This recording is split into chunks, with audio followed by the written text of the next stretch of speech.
Bom dia, meus pequenos! Tudo bem com vocês? Vamos hoje dar início a mais uma aula de ciências, falando então sobre os animais invertebrados.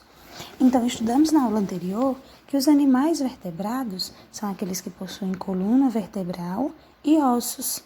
E quando nós falamos dos animais invertebrados, são todos os que não possuem coluna vertebral nem outros ossos. Fazem parte desse grupo os vermes e os animais de corpo mole, protegidos ou não por concha. Os insetos e crustáceos, os aracnídeos, os animais marinhos de corpo espinhosos. Existem milhares de tipos de invertebrados, de diferentes formas e tamanhos.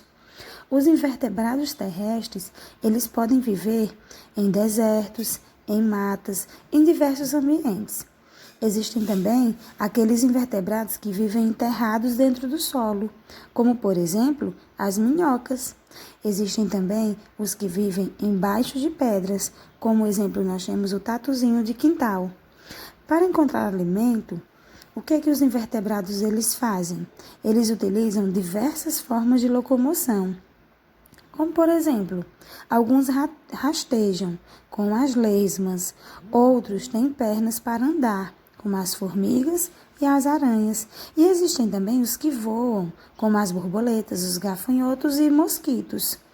Estes pertencem ao grupo dos insetos, que são os únicos invertebrados que possuem asas e são capazes de voar. Muitos invertebrados vivem em ambientes aquáticos, tanto de água doce como de água salgada. Eles podem ser encontrados em rios, lagos e represas. Como, por exemplo, nós temos o polvo, dentre outros. Alguns insetos são muito úteis ao homem, como, por exemplo, as abelhas, que nos dão mel, as joaninhas, que comem os pulgões, prejudiciais ao crescimento das plantas. Então, os invertebrados, eles estão divididos em alguns grupos, onde nós temos os anelídeos, que vão ser, como exemplo que está inserido nele, é a minhoca, porque ele possui o corpo formado por anéis musculares e não possui esqueleto algum. Nós temos também os artrópodes, que são animais que têm a característica de ter exoesqueleto, ou seja, o esqueleto dele vai ser interno, como é o caso, por exemplo, do caranguejo e do escorpião. Tais seres vivos possuem um corpo coberto por uma carapaça bem resistente que confere proteção e maior facilidade para se movimentarem. Então, nós temos alguns exemplos de crustáceos, onde nós temos os quinidários, que vão ser animais aquáticos, marinhos e que queimam a nossa pele quando nós tocamos eles. Muitos vivem fixo, mas outros vivem livre no seu habitat. Algumas espécies não têm nenhum esqueleto, como por exemplo, podemos citar a água-viva. Temos também os moluscos, onde eles possuem um corpo mole e têm uma concha interna, e há os que não têm essa concha.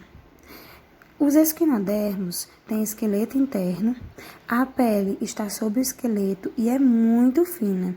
Eles vivem em um mesmo tipo de habitat, por exemplo, o mar. O nome desses animais tem um significado de pele com espinhos.